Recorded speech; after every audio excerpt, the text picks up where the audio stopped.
Good morning, welcome to Kaddy classes. देखिए हम लोग पढ़ रहे थे क्लास 12 का बायोलॉजी। क्लास 12 का बायोलॉजी में हम फोर्थ चैप्टर जो आपका ह्यूमन रिप्रोडक्शन, इसके बारे में हम लोग अध्ययन कर रहे थे, जिसमें ने फर्स्ट आपका वीडियो बनाया है। उसमें हमने एक इंट्रोडक्शन दिया था और ह्यूमन रिप्रोडक्शन होता क्या है, रिप्रोडक्शन क्या होते हैं, कौन कौन से पार्ट्स होते हैं, वो हमने बताया था। आज के वीडियो में हम पढ़ेंगे ह्यूमन रिप्रोडक्टिव सिस्टम क्या है, what is the human reproductive system. याद रखिएगा, मानव प्रजनन तंत्र, यानी प्रजनन तंत्र किसे कहते हैं। सिस्टम मतलब आपका ह्यूमन, मानव में प्रजनन तंत्र क्या, प्रजनन तंत्र, यानी मानव में प्रजनन तंत्र क्या होता है वो जानेंगे। अब देखिए मानव में प्रजनन तंत्र क्या होता है, यानी प्रजनन क्रिया में भाग लेने वाले, प्रजनन क्रिया में भाग लेने वाले या जन्म क्रिया में भाग लेने वाले अंगों को हम प्रजनन तंत्र के नाम से जानते हैं। अंगों को बात कर रहा है, क्या ऑर्गन जो होते हैं, यानी जो आपका रिप्रोडक्टिव ऑर्गन होते हैं, सभी रिप्रोडक्टिव ऑर्गन को हम क्या कहते हैं, रिप्रोडक्टिव सिस्टम कहते हैं। यानी प्रजनन क्रिया में भाग लेने वाले जो ऑर्गन होंगे आपके, जो क्या होंगे, ऑर्गन्स, आपके ऑर्गन होंगे, अंग होंगे, उन सभी अंगों को सम्मिलित रूप से क्या कहते हैं हम, रिप्रोडक्टिव सिस्टम के नाम से जानते हैं, यानी प्रजनन तंत्र के नाम से जानते हैं। यानी किसी एक की बात नहीं कर रहा है, यानी जनन क्रिया में भाग लेने वाले कई अंग होते हैं, उन सभी अंगों को हम क्या कहते हैं, आपका प्रजनन तंत्र के नाम से जानते हैं। अब देखिए प्रजनन तंत्र को हम दो भागों में डिवाइड करते हैं, यानी मानव के प्रजनन तंत्र को 2 भागों में डिवाइड किया जाता है। कितने भागों में, 2 भागों में डिवाइड किया जाता है। पहला होता है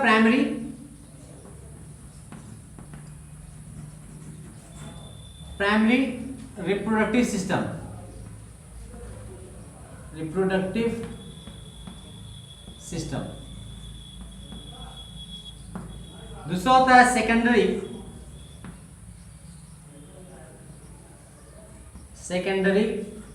रिप्रोडक्टिव सिस्टम।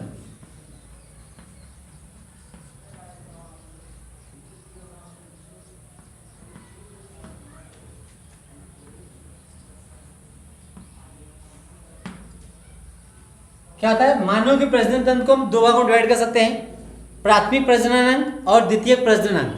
अब देखिए प्राथमिक प्रजनन अंग, द्वितीयक प्रजनन अंग की बात क्यों किया गया, क्यों इसको डिवाइड 2 भागों में किया गया, इसलिए डिवाइड किया गया, हमने बताया था प्रजनन तंत्र क्या होता है, आपका अंगों का समूह है, अंगों का समूह है।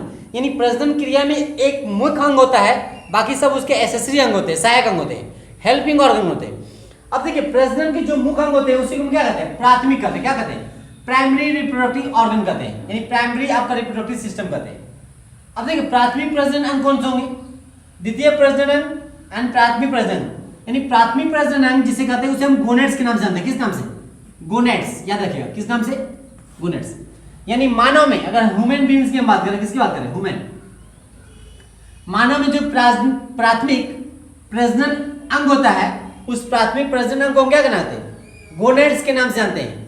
जनन, हिंदी में क्या कहते हैं हम, जनन, याद रखिएगा, हिंदी में इसको हम जनन कहेंगे, क्या कहेंगे, जनन। वह जनन चाहे आपका मेल में हो या फीमेल में हो, दोनों जनन के नाम से जाने जाते हैं। और जनन कौन होता है, बात ये आती है, जनन किसे कहेंगे, जनन उसे कहेंगे जो आपका गैमिट का फॉर्मेशन करे, क्या करे, फॉर्मेशन ऑफ गैमिट, याद रखिएगा, क्या फॉर्मेशन करे, गैमिट का।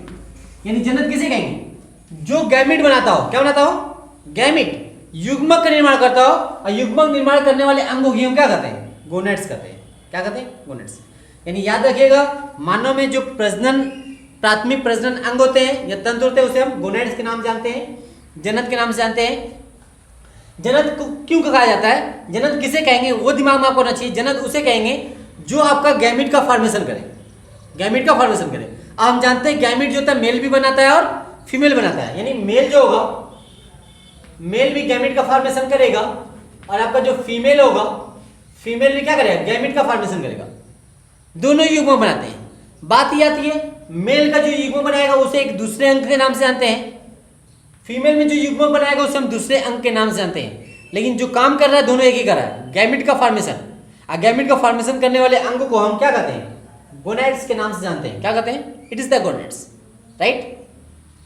अब देखिए मेल में जो गोनेड्स होता है, यानी मेल में जो गोनेड्स होता है उसको हम टेस्टिस कहते हैं, क्या कहते हैं, टेस्टिस, याद रखिएगा, मेल में जो गोनेड्स होगा उसको हम क्या कहते हैं, टेस्टिस कहेंगे। यानी मेल का गोनेड्स टेस्टिस कराएगा, किसका, मेल का गोनेड्स, याद रखिएगा, मेल के हम गोनेड्स को मेल के गोनेट्स को क्या कहते हैं? टेस्टिस के नाम से आते हैं।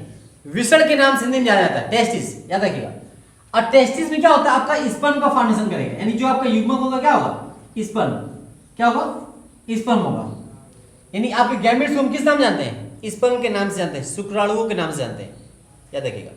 यानी मानव में जो आपका पुरुष होता है, पुरुष के हम आपके गोनेट्स को हम टेस्टिस कहते हैं। टेस्टिस में क्या होता है? आपका अवगुणित हैप्लॉइड आपका शुक्राणुओं का निर्माण होता है, स्पर्म का निर्माण होता है। क्या होता है? स्पर्म का निर्माण होता है, यही गैमेट का फॉर्मेशन करता है। उसी प्रकार से जो फीमेल होता है, फीमेल में जो आपका यानी मेल हो गया, फीमेल की हम बात करें, फीमेल में हम गोनेट्स को किस नाम से जानते हैं? ओवरी के नाम से। किस नाम से? ओवरी। ओवरी के नाम से जाना जाता है। यानी आपके मादा में पाए जाने वाले जो गोनेट्स होते हैं, उस गोनेट्स को हम ओवरी के नाम से जानते हैं। किस नाम से? ओवरी। अंडाशय के नाम से जाना जाता है। ओवरी में जो आपका बनेगा वो एक बनेगा। क्या बनेगा?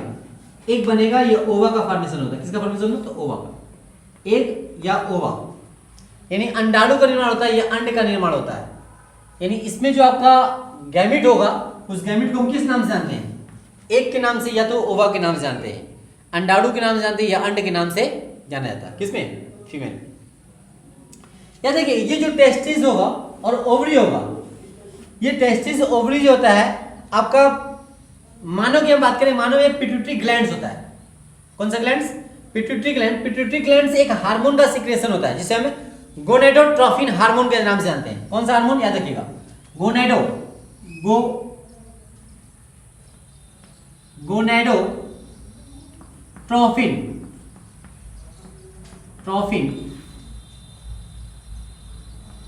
गोनेडोट्रोफिन कौन सा हार्मोन? गोनेडोट्रोफिन हार्मोन का सिक्रेशन होता है। और गोनेडोट्रोफिन के हार्मोन के सिक्रेशन के कारण ही क्या होता है?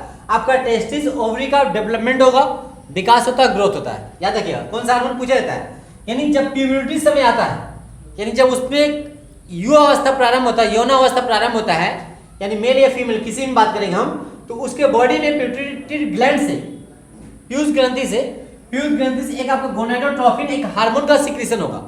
यही गोनेडोट्रोफिन हार्मोन जो होता है, टेस्टिस और ओवरी दोनों का ग्रोथ करता है और डेवलपमेंट करता है। बहुत इंपॉर्टेंट क्वेश्चन है आपका, कौन सा हार्मोन जो होता है टेस्टिस का और आपका ओवरी का ग्रोथ और डेवलपमेंट करता है, यानी विकास और उसकी वृद्धि करता है। तो याद रखिएगा, गोनेडोट्रोफिन हार्मोन होता है, जिसके वजह से टेस्टिस यानी आपका प्यूबर्टी में, यौना प्रारंभ अवस्था में क्या होता है? ये दोनों बड़ी तेजी से विकास करते हैं, बड़ी तेजी से विकास करेंगे। और जब ये दोनों तेजी से विकास करते हैं, विकास करने के बाद ही तब क्या होगा? स्पर्म का फॉर्मेशन होगा, एक का फॉर्मेशन होगा, राइट। इसे हम कहते हैं प्राइमरी रिप्रोडक्टिव सिस्टम।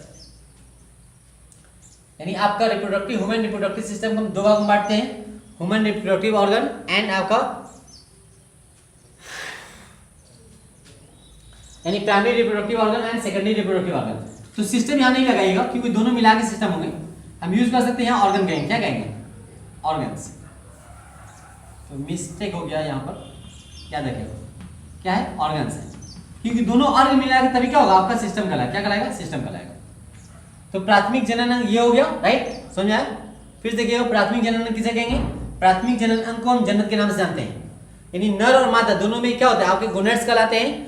नर का जो गोनेट्स होता है टेस्टिस होता है, मादा का जो गोनेट्स होता है ओवरी होता है। टेस्टिस से आपका नर युग्मक स्पर्म का फॉर्मेशन होगा, आपका मादा गोनेट्स यानी आपका ओवरी से मादा युग्मक आपका एग या ओवा का फॉर्मेशन होता है। टेस्टिस और आपका ओवरी का डेवलपमेंट ग्रोथ जो होता है एक पीयूष ग्रंथि से आपका सिक्रीशन होने वाले गोनेडोट्रोफिन हार्मोन की वजह से होता है। यानी ये हार्मोन क्या करता है? इन दोनों का आपका डेवलपमेंट और ग्रोथ करता है, विकास करता है। क्लियर है? आइए फिर से मैं कह रहा हूं, जब भी आप इस चैप्टर को पढ़िए प्लीज पेन कॉपी लेके बैठिए, और ये देखा जाए आपके छात्र के लिए वेरी वेरी इंपॉर्टेंट चैप्टर है। और छात्र के अलावा भी क्या कहते हैं, ह्यूमन बींग्स मानव के लिए जनरल नॉलेज के लिए ये सब चीजें जानना जरूरी होता है। ठीक है, हमने बताया था इसमें कुछ सामाजिक कृतियां आएंगी जो नहीं जानते लोग उसको बताते हैं। ठीक है, तो आप इसको जनरल नॉलेज के लिए सभी को ये वीडियो देखना चाहिए और जानना चाहिए।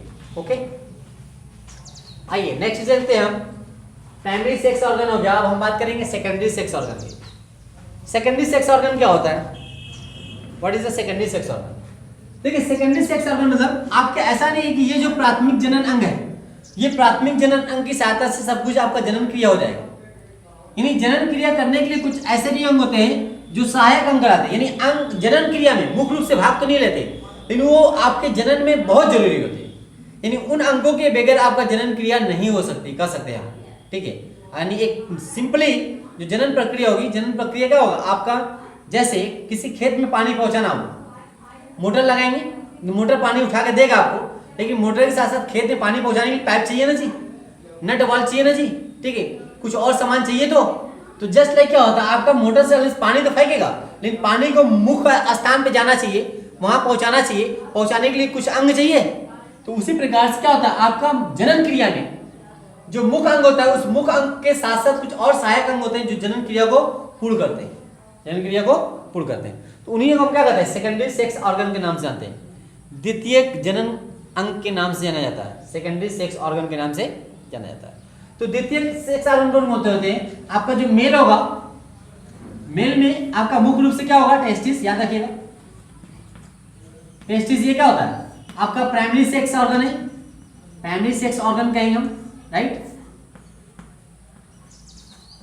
उसके टेस्टिस के अलावा जो सहायक अंग होंगे, यानी जिसे हम द्वितीय कहते हैं, सेकेंडरी, क्या कहेंगे हम, सेकेंडरी। सेकेंडरी में क्या होगा, टेस्टिस के अलावा क्या होगा आपका, बोलिए, टेस्टिस क्या होगा, वास्ट डिफरेंस, क्या होगा, वास्ट डिफरेंस,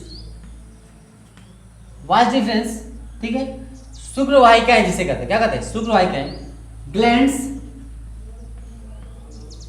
ग्रंथियां होती हैं, पेनिस,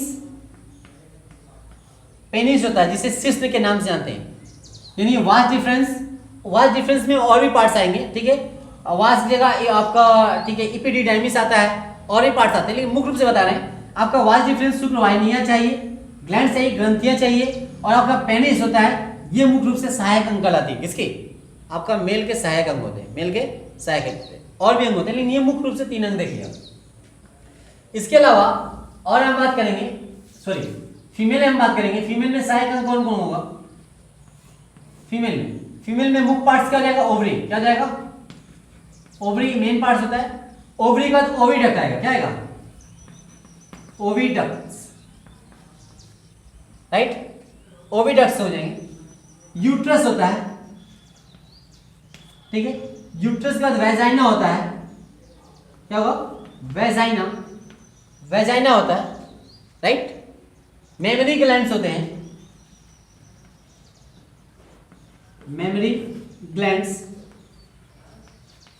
मेमरी ग्लैंड्स के अलावा एक्सटर्नल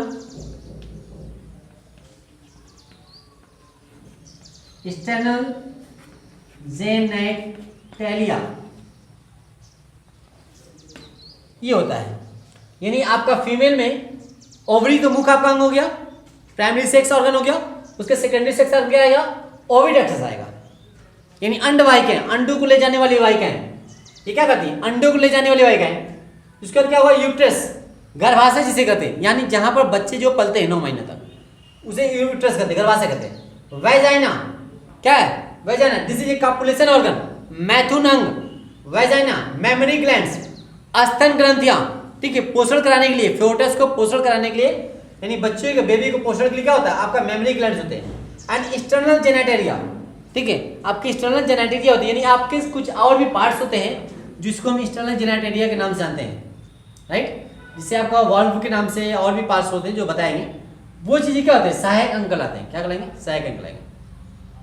सिंपली आपको बहुत ज्यादा इसमें लिखने की जरूरत नहीं, प्राइमरी सेक्स ऑर्गन क्या होता है उसको लिखिए, उसके बाद कहेंगे आपका जनन क्रिया में आपके मुख्य अंग के अलावा कुछ और भी अंग होते हैं जो आपके जनन क्रिया में भाग लेते हैं, जिसे हम निम्न नाम से जानते हैं, ठीक है, वास्ट डिफरेंस, मेल में vast difference, glands and penis होता है, उसके बाद फीमेल में oviduct, uterus, vagina, mammary gland, external genitalia, ये ऐसे अंग होते हैं जो सहायक अंग कहलाते हैं। दैट्स क्लियर, नोट कर लीजिएगा, ओके। आइए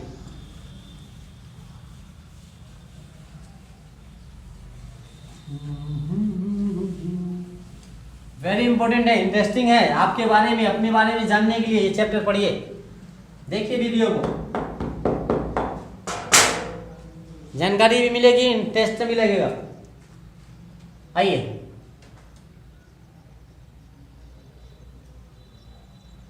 हाँ, हम जानेंगे, देखिए स्टेप्स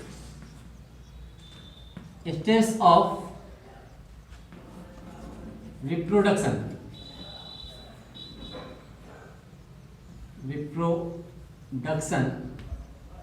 इन ह्यूमन।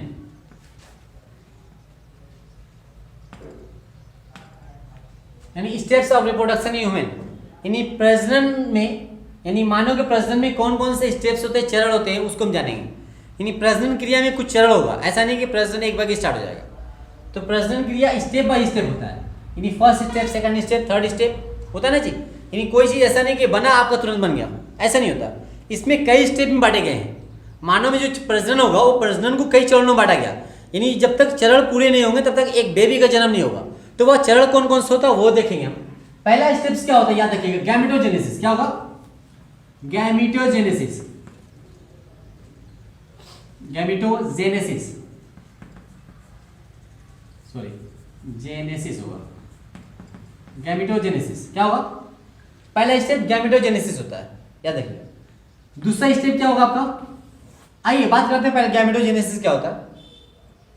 गैमेटोजेनेसिस क्या होता है? गैमेटोजेनेसिस मतलब आपका गैमेट का फॉर्मेशन, फॉर्मेशन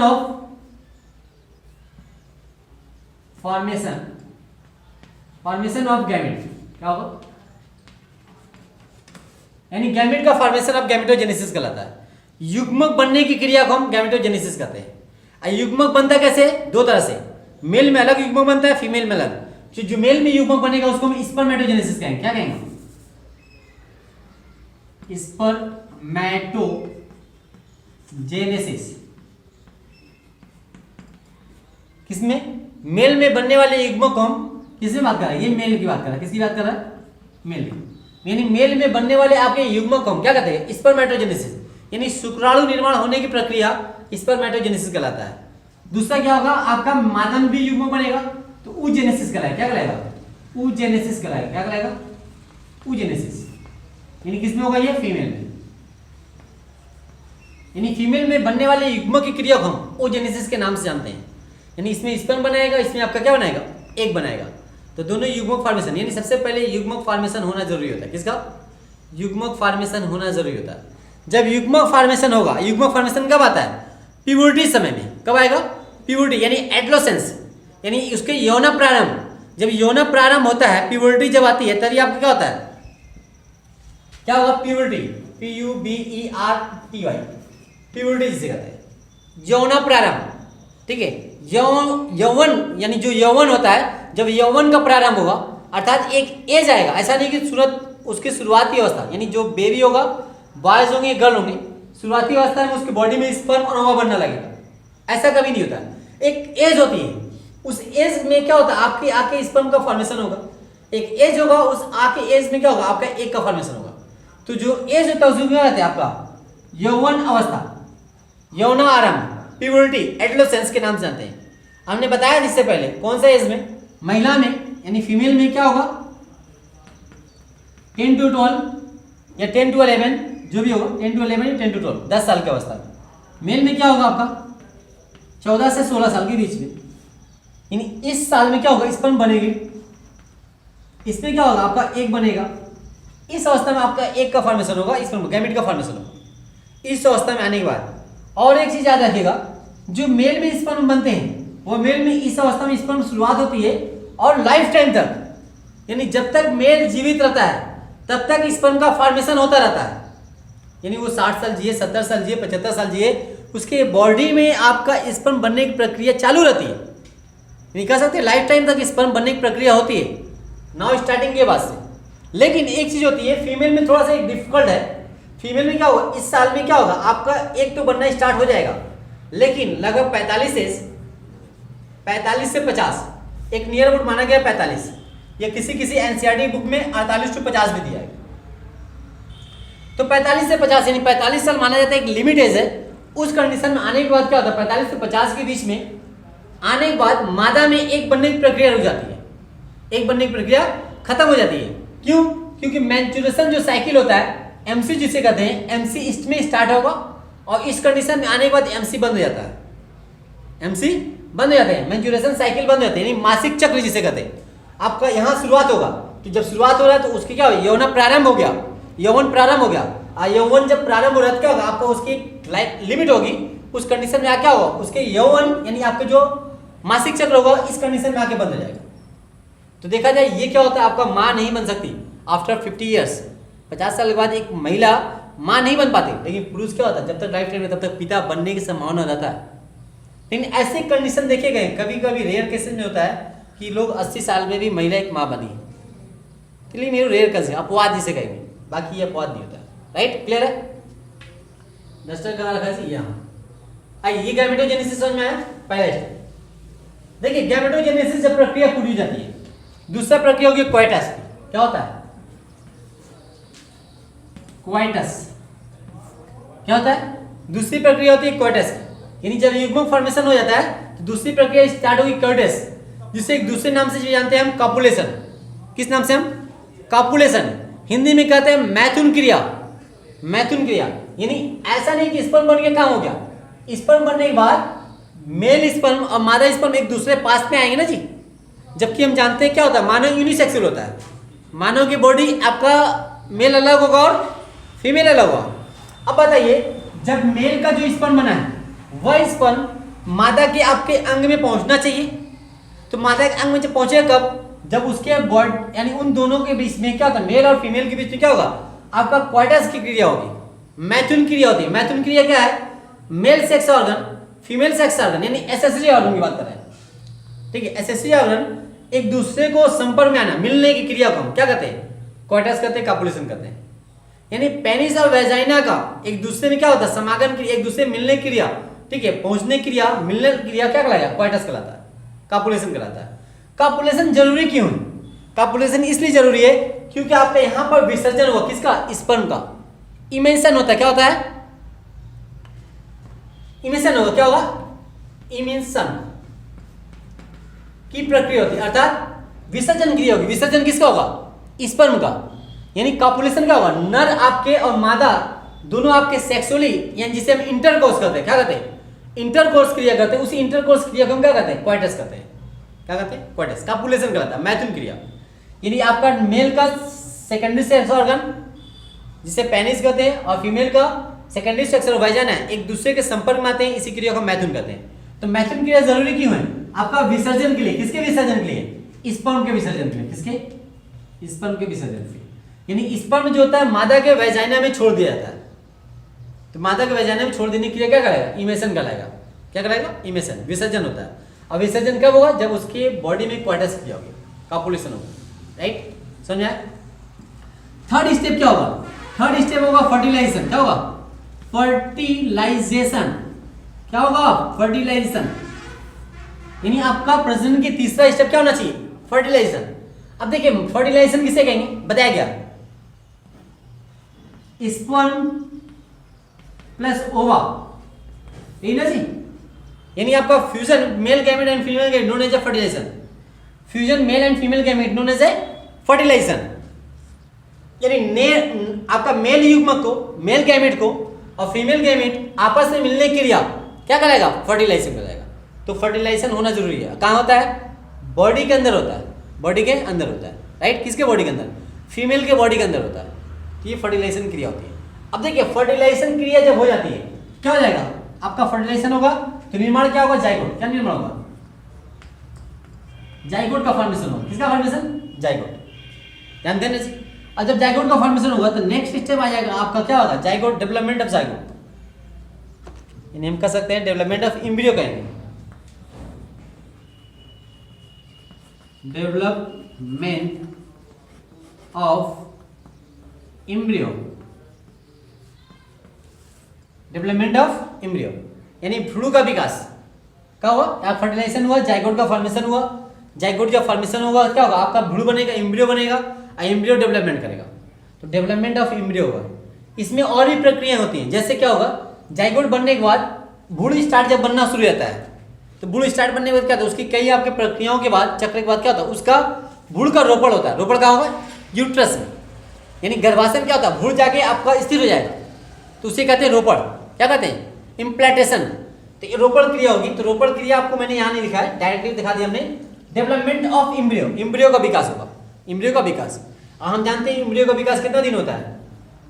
यानी आपका 280 दिन माना जाता है, यानी पूरा पूर्ण रूप से डेवलपमेंट आपका कब हो जाता है, आपका एम्ब्रियो विकास करके यानी सब कुछ कर सकते हैं, बॉडी बेबी कब बन जाती है तैयार होकर 280 दिन का, यानी 9 मंथ यूज करते हैं, राइट। याद रखिए इसमें कुछ वर्ड्स आएंगे जिसमें हम बताएंगे क्या होगा आपका। जैसे जाइगोट बनता है, जाइगोट से और 8 हफ्ते तक क्रिया को हम क्या कहते हैं, एम्ब्रियो, यानी 8 हफ्ते तक क्या होता है, 8 हफ्ता 8 वीक जीता है, 8 वीक में एम्ब्रियो बनकर तैयार होता है। और एम्ब्रियो के बाद जब डेवलपमेंट स्टार्ट होता है उसे हम फोइटस के नाम से जानते हैं। किस नाम से, फोइटस के नाम से जानते हैं। अब फोइटस जब डेवलपमेंट हो जाता है तो आपका बेबी जन्म होता है, ठीक है। तो लास्ट पोर्शन क्या कर सकते हैं हम, पांचवा क्या होगा, जब डेवलपमेंट ऑफ एम्ब्रियो हो जाएगा तो डिलीवरी होगा, क्या होगा, डिलीवरी ऑफ बेबी, क्या होगा, डिलीवरी ऑफ बेबी, यानी शिशु का जन्म होगा, यानी प्रसव पीड़ा होगा, क्या होगा, प्रसव होता है, क्या देगा, प्रसव होगा। तो प्रसव क्रिया होगी, प्रसव क्रिया में क्या होता है आपका 9 मंथ में प्रसव क्रिया होगी, और प्रसव क्रिया के बाद क्या होगा, यानी प्रसव क्रिया का डेट हम कर सकते हैं 280 डेज प्रसव क्रिया होगी। प्रसव क्रिया के बाद क्या होगा आपका बेबी का जन्म होगा। जब बेबी का जन्म हो रहा है तो क्या हो रहा है, रिप्रोडक्शन प्रक्रिया पूरी हो रही है। तो ये मुख्य रूप से 5 स्टेप, अलग अलग लोगों ने अलग अलग स्टेप समझाया है, लेकिन मेरे नजरिए से ये 5 स्टेप होना जरूरी है। बाकी इसमें जोड़ना चाहे और स्टेप भी आ सकता है, लेकिन ये 5 स्टेप द्वारा क्या होता है, एक जनन की क्रिया पूर्ण होती है, जनन क्रिया पूर्ण होती है। कौन कौन, gametogenesis, coitus, fertilisation, development of embryo and delivery of baby, right. Delivery यानी आपका डिलीवरी हो रहा है, प्रसव हो रहा है, ओके दैट्स क्लियर, ये हो गया। आइए नेक्स्ट वीडियो में हम देखते हैं आपका मेल रिप्रोडक्टिव ऑर्गन क्या होता है, उसको जानेंगे, एक एक करके हम पढ़ेंगे, male reproductive organ and female reproductive organ. तो ये आज की वीडियो में इतना ही, तब के लिए thank you, see you again, have a nice day.